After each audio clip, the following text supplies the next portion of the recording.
There is something you have been giving away every single day without even realizing it. Not your time, not your money, something far more dangerous, your attention. And the worst part is, you give it to people who don't respect you, to situations that don't deserve you, and to noise that was never meant to control you in the first place. Every time you react too quickly, every time you feel the urge to reply, to defend, to prove something, you are not gaining control, you are losing it. Quietly, repeatedly, completely. Most people think reacting is strength. Speaking up instantly, firing back, showing emotion, proving a point. But look closer. The people who react the most are often the ones who are the least in control.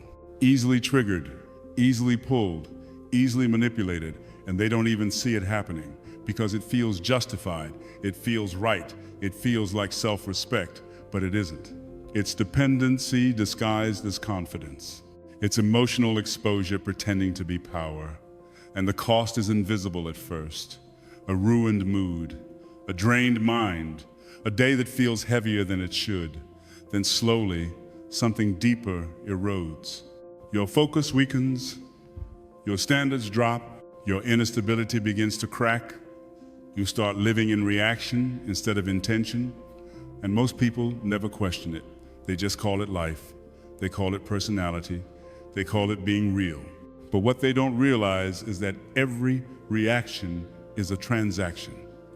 Every time you give your attention away without control, you are training the world on how to treat you. And the more you do it, the cheaper your attention becomes. The easier it is to provoke you. The easier it is to distract you. The easier it is to control you. And here is the part almost no one wants to face. The problem is not the world. It's not the people. It's not the situation. It's the fact that you haven't learned how to hold your attention like it actually matters. Because once you do, everything changes. And most people will never get there, not because it's impossible, but because it requires something rare. The ability to not react.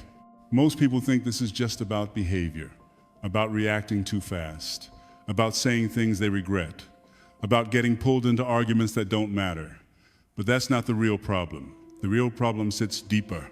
It sits in how you see yourself. Because a person who constantly reacts is not just making a few bad decisions. They're living from a place where their internal state is negotiable, easily influenced, easily shaken. And over time, that starts to shape everything. The way you speak, the way you think, the way you carry yourself, the way others perceive you. You don't just lose moments, you lose authority. Quietly, piece by piece. Look closely at someone who lives reactively. Their phone lights up, they check immediately. Someone says something slightly off, they feel it instantly. A message comes late, they start questioning. A comment sounds disrespectful, they rush to respond. It looks normal on the surface. Everyone does it. But underneath, there is a pattern. Their emotional state is constantly being negotiated by the outside world. And because of that, they are never fully grounded, never fully in control, always adjusting, always reacting, always slightly off balance. Not because life is chaotic, but because they haven't built the discipline to remain stable within it. Now compare that to someone who has internal authority. You don't always notice them at first. They're not the loudest, they're not the fastest to respond. They don't rush to explain themselves. Their phone can sit there without pulling them in. A comment can pass without triggering them. An insult can land and disappear. Not because they didn't hear it, but because they chose not to carry it. That's the difference. One lives at the mercy of stimulation, the other decides what deserves a response. One is constantly proving, the other doesn't feel the need to. And here's where it gets uncomfortable. Most people don't react because they're weak. They react because they are afraid. Afraid of being misunderstood, afraid of being disrespected, afraid of losing control of how they are perceived. So they speak quickly. They defend themselves. They explain too much.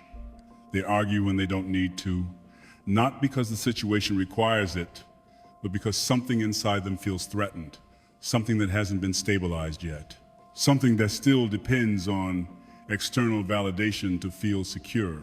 You see it in small moments. Someone leaves you on read, and suddenly your mind starts filling the silence with stories. Someone disagrees with you, and you feel the need to correct them immediately. Someone challenges your value, and you rush to prove it. These aren't random reactions. They are signals. Signals that your sense of self is still tied to how others respond to you. And as long as that link exists, you will always be vulnerable, not to reality, but to perception, not to truth, but to interpretation. A person with standards doesn't move like that. They don't chase clarity from people who are unclear. They don't argue with people who are committed to misunderstanding them. They don't explain themselves to those who have already decided who they are. Because their identity is not up for negotiation. Their self-respect is not built on agreement. And their peace is not dependent on being understood by everyone around them. That is emotional discipline. Not silence for the sake of looking calm, but restraint rooted in certainty. And this is where most people miss the point. They think Stoicism is about suppressing emotions, about becoming cold, detached, unresponsive. But real strength is not about feeling less. It's about being less controlled by what you feel. It's about creating a space between what happens and how you choose to respond to it. And in that space, your identity is revealed, not in what you say, but in what you refuse to engage with. Because every reaction is a signal. It tells the world what moves you, what triggers you, what controls you. And whether you realize it or not, people learn from that. They learn how to get your attention, how to provoke you, how to pull you into their frame. And once they know that, they don't need power. You've already handed it to them. This is why self-respect is not loud. It doesn't argue for its place. It doesn't beg to be understood. It doesn't rush to defend itself at every opportunity. It holds its ground quietly, consistently, without needing validation. And because of that, it becomes unshakable, not because the world stops testing it, but because it no longer reacts to every test. The truth is, your attention is not just something you give. It is something that defines you.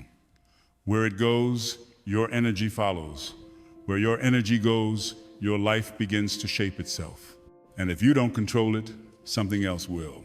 Other people, situations, noise, algorithms, opinions, expectations, all of it competing for a piece of your mind. And if you keep responding without awareness, without intention, without discipline, you don't just lose focus, you lose yourself inside the reactions. And this is where everything starts to shift. Because once you see it clearly, you can't unsee it.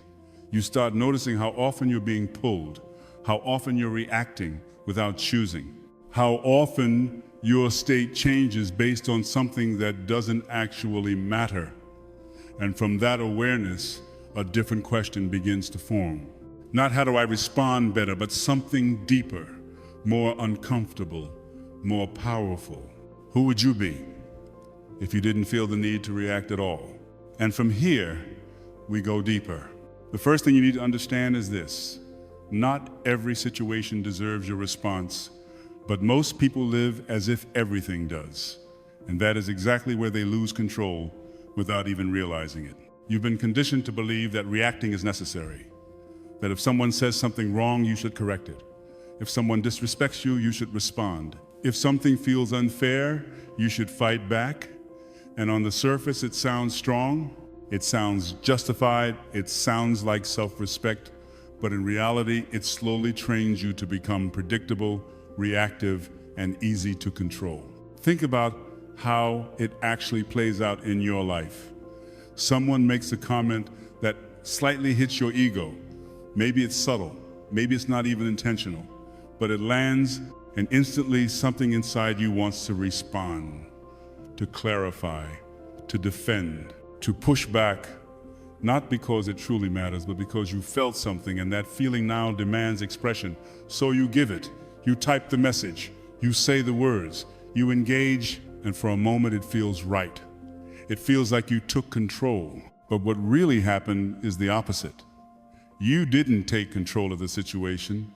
You entered it on their terms, at their level, inside their frame. And the moment you reacted, you accepted the invitation, you allowed something external to dictate your internal state.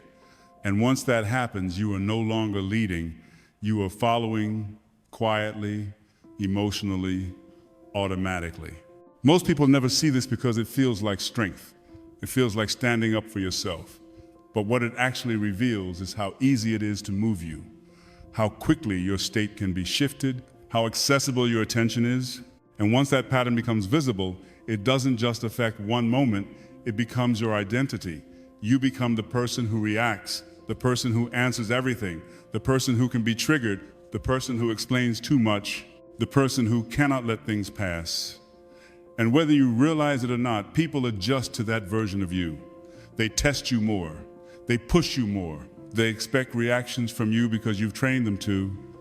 And this is exactly why most people feel drained. Not because life is inherently overwhelming, but because they are constantly engaging with things that were never worth their energy in the first place. Every small argument, every unnecessary explanation, every emotional reaction, it all adds up, not in a dramatic explosion, but in a slow erosion of focus, a quiet leak of energy, a constant state of low-level tension that never fully goes away. Now look at the opposite. Someone says something unnecessary and you don't respond, not because you don't have something to say, but because you've already decided it doesn't deserve your attention. A message comes in that feels slightly off and you don't rush to reply, not because you're playing games, but because you're no longer available to everything. A situation tries to pull you in and you pause, you observe, and then you let it pass. No reaction, no explanation, no need to prove anything. That is control. And most people misunderstand it completely because they think silence means weakness. They think not responding means you lost. They think letting things go means you didn't stand up for yourself. But the truth is, the person who can choose not to react is the only one who is actually in control of themselves. Anyone can react. That's easy, that's automatic, that requires no discipline, but to feel something and not immediately act on it, that requires strength, that requires awareness, that requires identity.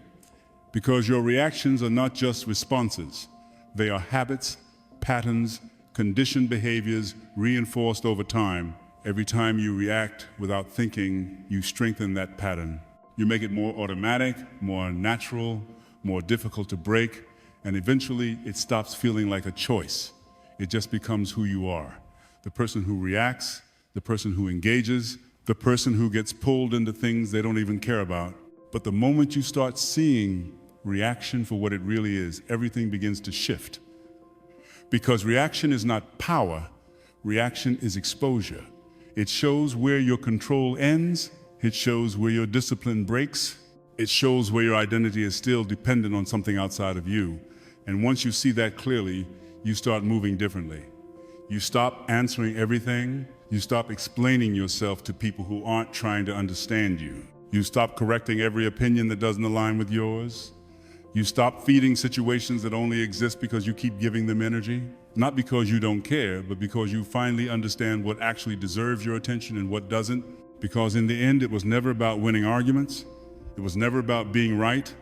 It was never about having the last word. It was always about something deeper, who controls your state. And if something as small as a comment, a message, or a moment can shift you instantly, then you're not in control yet. And that is where the real work begins. The deeper truth is this: you are not reacting because the situation is important. You are reacting because something inside you feels threatened. And most of the time, that threat has nothing to do with what actually happened. It has everything to do with what it means about you. Someone disagrees with you.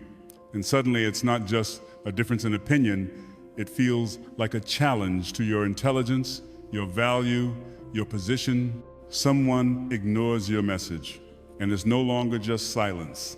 It becomes rejection, disrespect, something you need to resolve. Someone criticizes you, and instead of hearing the words, you feel exposed, judged, reduced, and that's when the reaction begins. Not from clarity, but from discomfort, not from strength, but from a need to restore something that feels like it's slipping.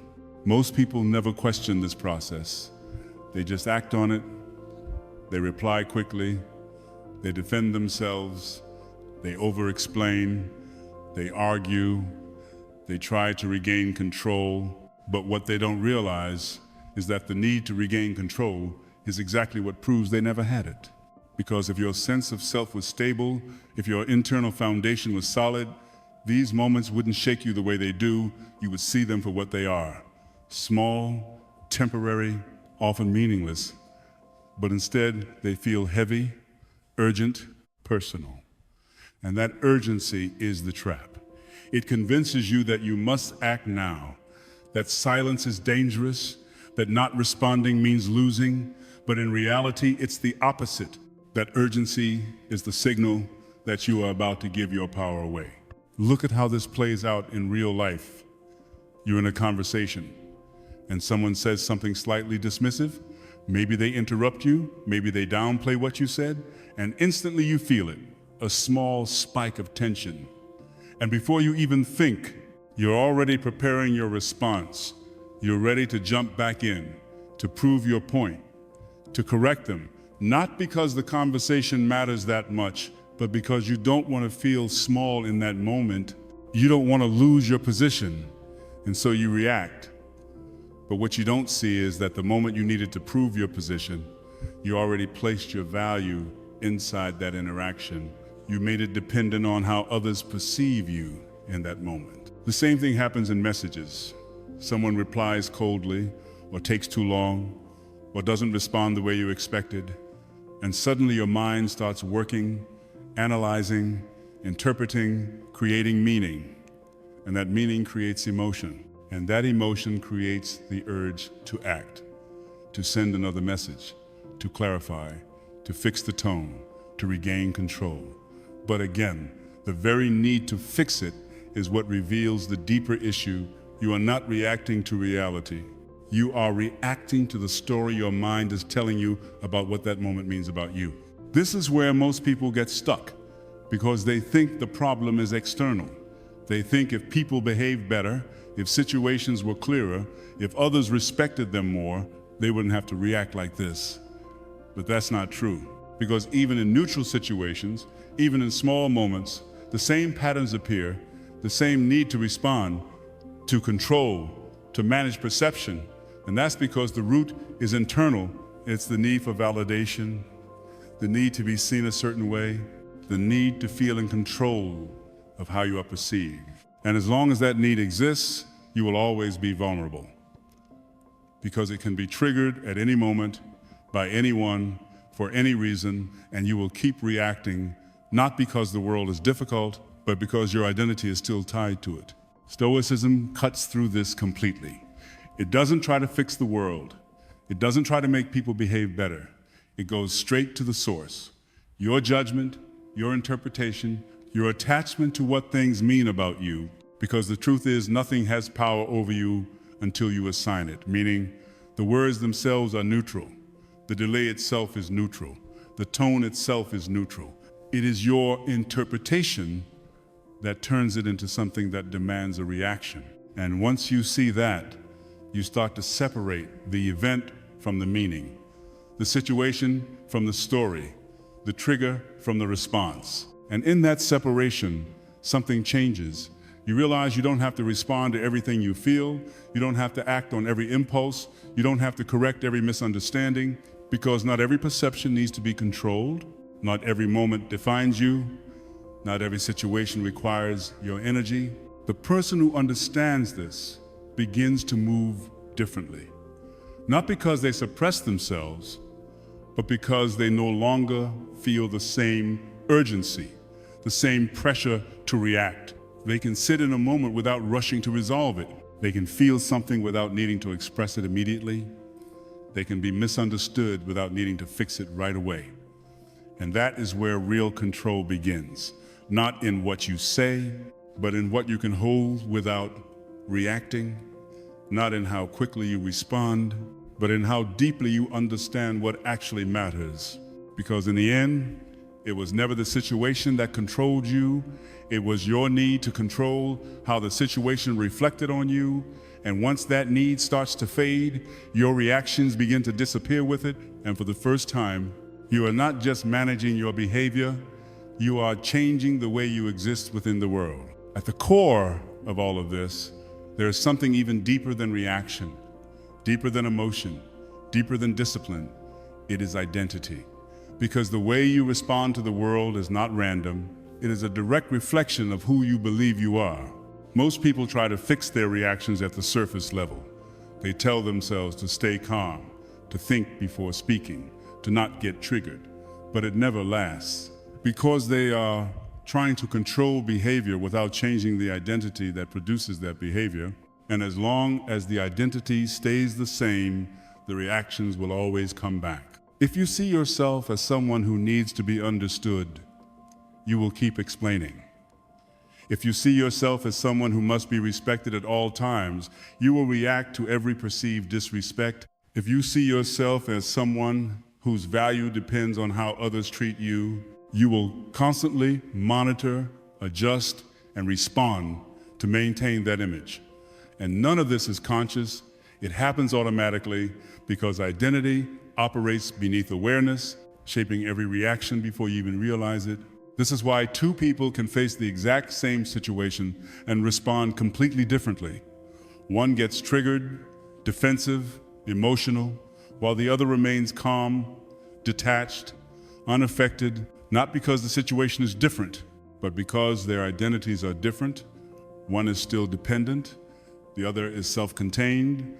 One is trying to protect an image, the other has nothing to prove. And this is where most people misunderstand strength. They think strength is about reacting better, about saying the right things, about controlling their tone. But real strength is much quieter than that. It is the absence of the need to react in the first place. It is the ability to exist without constantly adjusting yourself based on what is happening around you. Because when your identity is solid, when your standards are internal, when your sense of self is not up for negotiation, something shifts. You stop seeing every interaction as something that defines you. You stop treating every comment as something that needs to be corrected. You stop feeling the need to defend yourself at every opportunity because your value is no longer tied to those moments. Most people don't realize how much their reactions expose their dependence every time you feel the need to respond, to correct, to defend, to prove. You are revealing that something outside of you still has influence over your internal state. You are showing that your identity is still being shaped by external forces. And the more you do it, the more that pattern becomes reinforced, until eventually you are no longer choosing your reactions, you are living inside them. Identity creates outcomes. And if your identity is unstable, your outcomes will be unstable.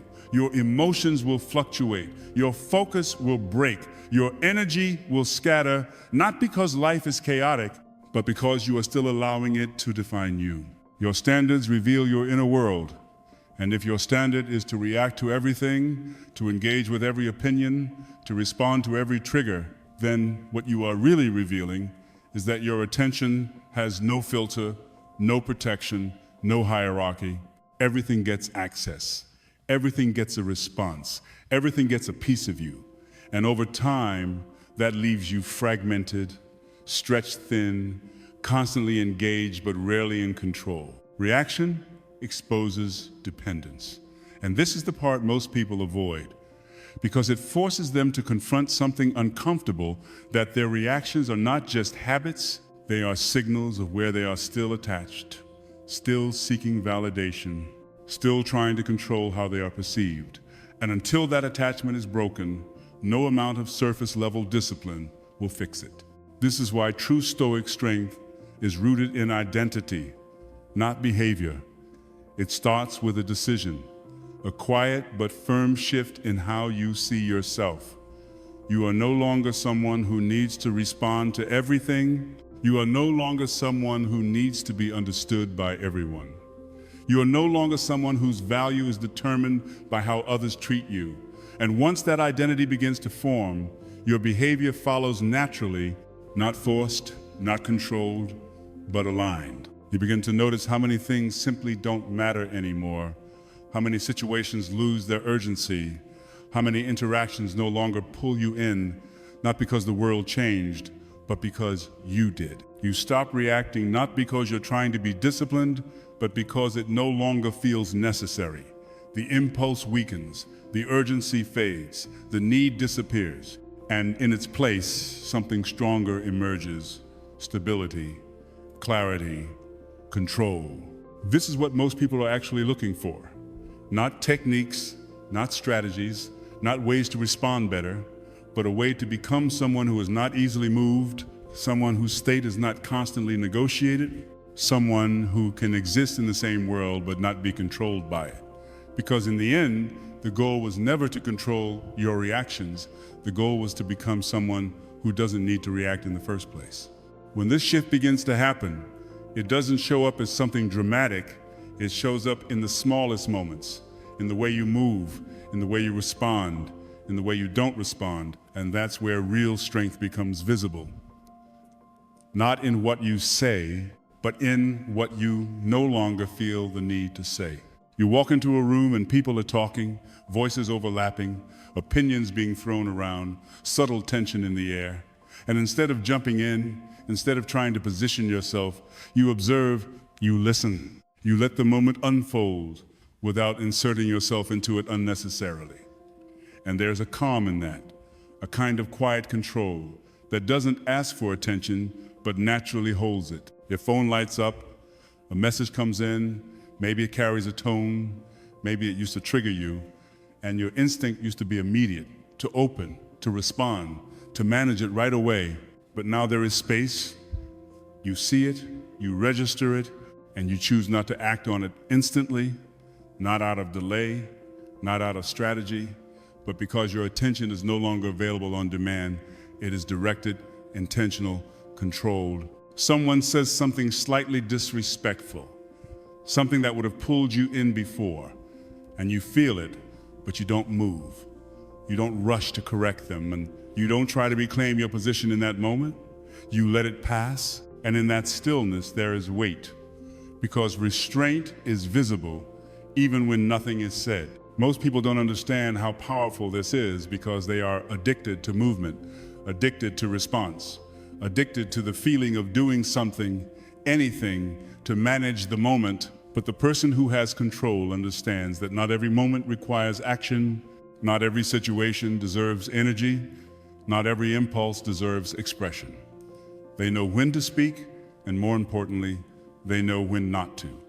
And that distinction is what separates noise from presence. You start to notice it in your daily life, in conversations where you don't feel the need to fill silence, in situations where you don't chase closure, in moments where you don't explain yourself, even when you could, because you are no longer operating from the need to be understood at all times. You are operating from alignment, from clarity, from a sense of self that does not need constant reinforcement. You walk away from things without needing the last word. You let conversations end without forcing resolution. You allow people to misunderstand you without chasing after their perception, not because you don't care, but because you understand that not everything is yours to fix. Not everything is worth the energy it would take to control it. There is a discipline in this that most people never develop. The discipline to pause, to wait, to not act immediately on what you feel. And it shows up in the way you handle tension, in the way you handle silence, in the way you handle uncertainty. Where others rush, you remain still. Where others react, you observe. Where others try to control the outcome, you stay grounded in yourself. And over time, this creates something that cannot be faked, a presence that feels stable, calm, unshaken. Not because life stopped testing you, but because you stopped responding to every test. This is what it looks like in real life. Not a checklist, not a set of rules, but a way of moving through the world where your energy is protected, your attention is intentional, and your reactions are no longer automatic. You begin to feel the difference internally. Less noise, less urgency, less pressure to engage with everything around you. And in that space, your thinking becomes clearer, your decisions become sharper, your actions become more precise, because they are no longer driven by impulse, they are chosen. And people notice it, even if they don't understand it. They feel the difference. They see that you are not easily pulled, not easily triggered, not easily influenced, and that changes the way they interact with you. Because when you are no longer reacting to everything, you are no longer reinforcing the behaviors that used to control you. This is not about becoming distant or cold. It's about becoming selective, about choosing where your energy goes and where it doesn't, about understanding that your attention is a resource, and once you treat it like one, everything about the way you move begins to change. You are no longer available to chaos. You are no longer pulled into every conversation, every tension, every moment that tries to demand something from you. Instead, you move with intention, with restraint, with a kind of quiet authority that doesn't need to prove itself, because it is already there. And the more you live this way, the more natural it becomes, until one day you realize that the things that used to trigger you don't even reach you anymore. The situations that used to pull you in no longer have that effect. And the reactions that once felt automatic now feel unnecessary. That is when you know it's no longer something you are trying to do, it is something you have become. At some point, this stops being about small interactions, about messages, about conversations, about who said what and how you responded. It becomes something much bigger, something that defines the direction of your entire life. Because every moment you choose what deserves your attention, you are shaping who you become over time. Most people don't think about it this way. They see reactions as isolated events, a reply here, a comment there, a small argument, a brief moment of irritation. But what they fail to see is that these moments accumulate, they build patterns, they create habits of mind. And those habits quietly shape your identity, your focus, your future. If your attention is constantly scattered, constantly pulled, constantly reacting to things that don't matter, your life will reflect that. Fragmented, reactive, unfocused, always busy but rarely moving forward in a meaningful way. You can feel it in the way your days pass, filled with small distractions, small emotional spikes, small engagements that take just enough energy to keep you occupied but never enough to actually build something solid. And over time that becomes your normal, a life of constant engagement without real direction. But when you begin to control your attention, when you start choosing what deserves your energy and what doesn't, everything begins to reorganize itself. Not overnight, not dramatically, but steadily, quietly, in a way that compounds over time. You stop giving your focus to things that drain you, and suddenly you have more of it available for things that matter. Your work becomes deeper, your thinking becomes clearer, your actions become more intentional, because your energy is no longer leaking into every small distraction that crosses your path. This is where Stoicism moves beyond simple self-control and becomes a philosophy of living. It is no longer about managing reactions. It is about directing your life, about deciding what is worth your attention in the long term, what aligns with your values, what contributes to your growth, and what is simply noise disguised as importance. Most people never make this shift because they are too busy reacting to the present, too caught up in the immediate, too focused on what is happening right now to consider where their attention is actually leading them over time. They respond to everything, engage with everything, allow everything to enter their mind, and as a result, they never create the space needed to build anything meaningful. Because meaningful things require focus, require consistency, require the ability to ignore what does not matter. This is the part that most people resist because ignoring feels like missing out, like letting things go, like not being involved.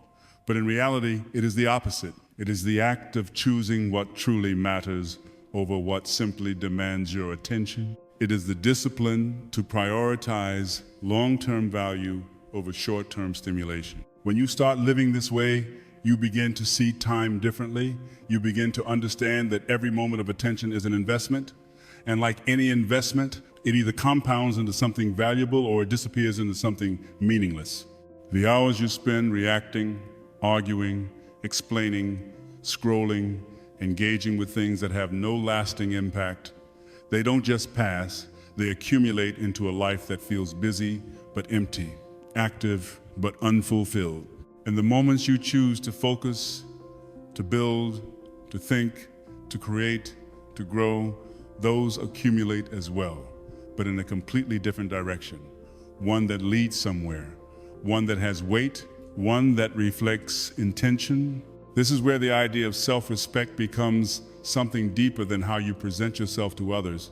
It becomes how you treat your own time, your own attention, your own energy, because every time you give it away to something that doesn't deserve it, you are signaling to yourself that it has no value.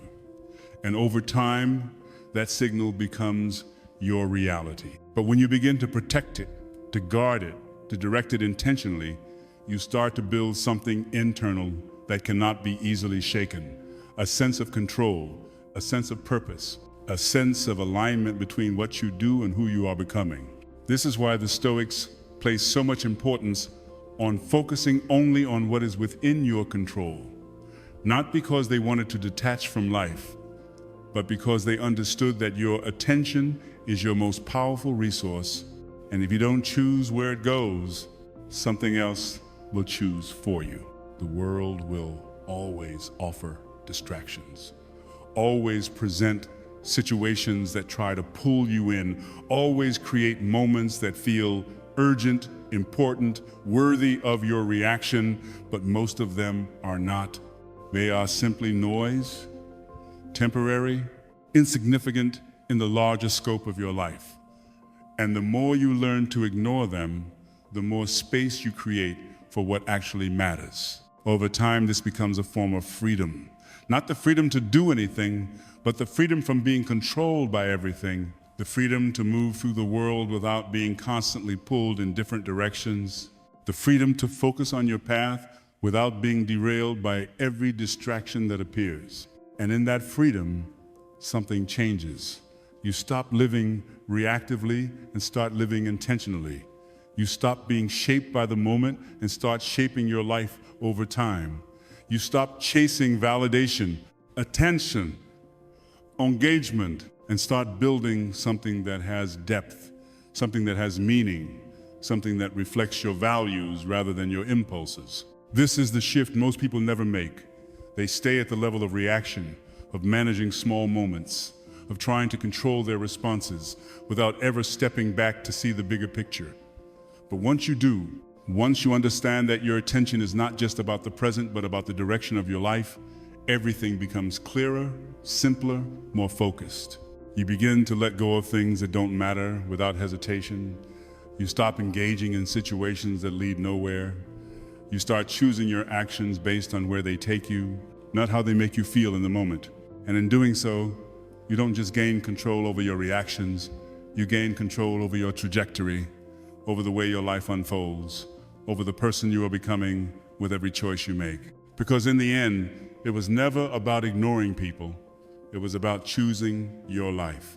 But there is a layer even deeper than all of this, and most people never reach it because they stop too early. They learn to stay quiet. They learn to not react. They learn to step back, but they never question why they needed to react so much in the first place. And because of that, what they call strength is often just suppression in disguise. They sit in silence, but inside their mind is still loud, still arguing, still replaying conversations, still trying to prove something that was never resolved. They don't respond outwardly, but internally they are still fully engaged, still affected, still controlled. And that is not freedom. that is restraint without release. It looks calm from the outside, but it is still reactive at its core. This is where pseudo-Stoicism begins, where people confuse silence with strength, where they think not speaking is the same as not being affected, but the truth is far more precise than that. Real control is not just about what you do, it is about what no longer disturbs you in the first place. Because you can ignore someone and still be thinking about them all day, you can stay silent and still feel the need to prove something in your head. You can walk away from a situation and still carry it with you mentally. And if that is happening, then nothing has actually changed. The reaction just moved inward. The world is no longer pulling you physically, but it is still occupying your mind. And as long as that is happening, your attention is still being taken, just in a quieter, less visible way. Real Stoic strength cuts deeper than behavior. It goes into perception, into interpretation, into the meaning you assign to things. Because once the meaning changes, the reaction disappears naturally, not forced, not suppressed, but dissolved.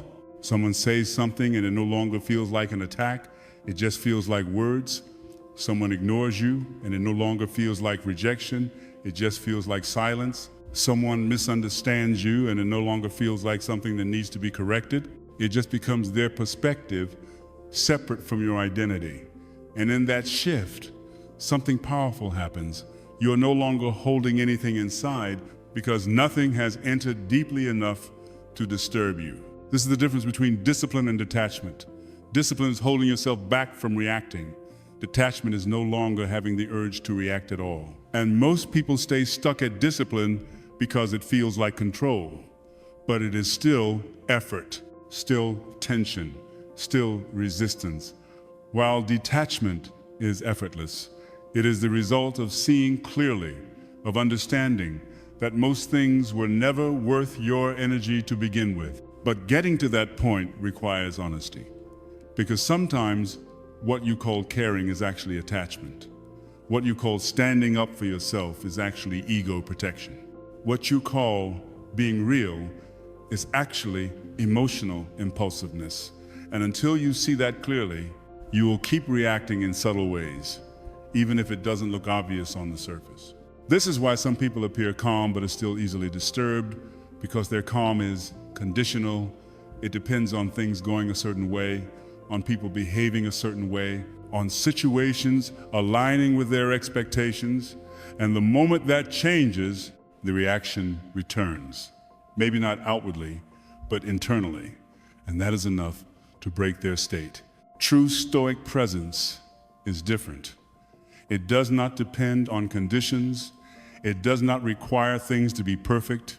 It does not need people to behave in a certain way.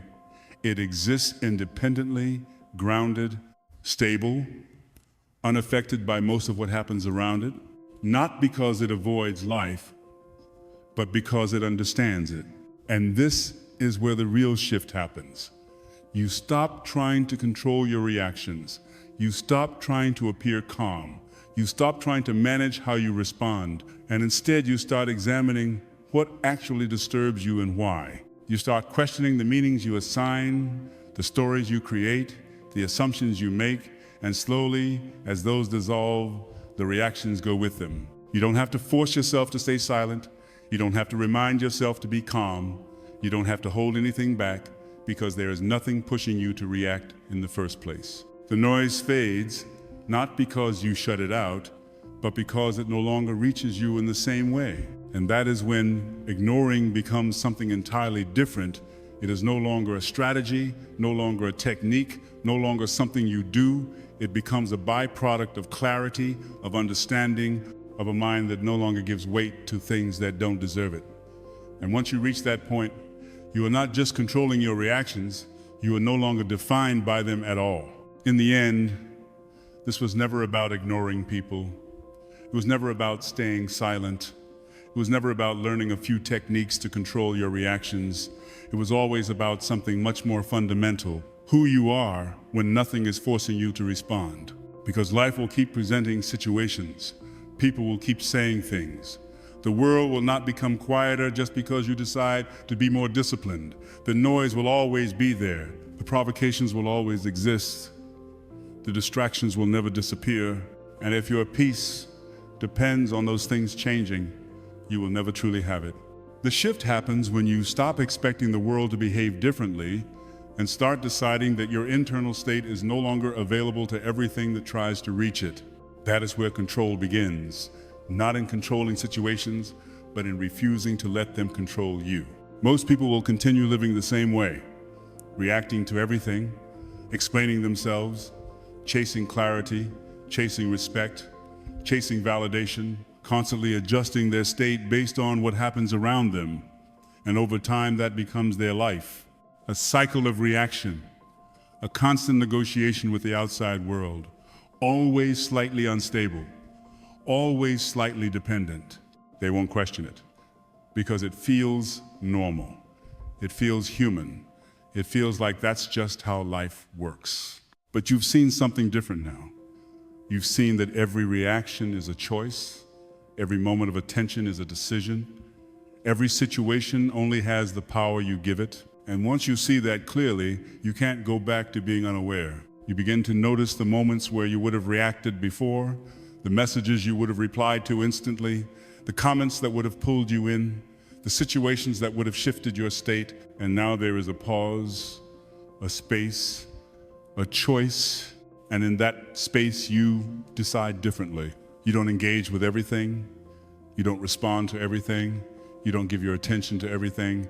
And because of that, something begins to stabilize within you. Your mind becomes quieter, not because the world is silent, but because you're no longer entertaining every piece of noise it throws at you. Your energy becomes more consistent, not because life is easier, but because you are no longer leaking it into things that don't matter. Your presence becomes stronger, not because you are trying to appear that way, but because you are no longer fragmented across 100 unnecessary reactions. And from that place, your life begins to take shape differently, not driven by impulse, not pulled by external forces, but directed by intention, by clarity, by choice. This is the path most people avoid because it requires letting go of the need to be involved in everything, the need to be understood by everyone, the need to respond to every situation that touches your ego. It requires a level of detachment that feels uncomfortable at first because it forces you to stand alone in your own state without relying on external feedback to stabilize you. But that is exactly where your strength is built, in that space, where you are no longer reacting, no longer proving, no longer chasing, just standing, grounded, clear, in control of where your attention goes and where it doesn't. And from there, everything becomes simpler, not easier, but clearer, because you are no longer distracted by what doesn't matter. You are no longer pulled into what doesn't serve you. You are no longer living inside reactions that were never necessary. You are choosing your life instead of reacting to it. And that is the difference between being shaped by the world and shaping yourself within it.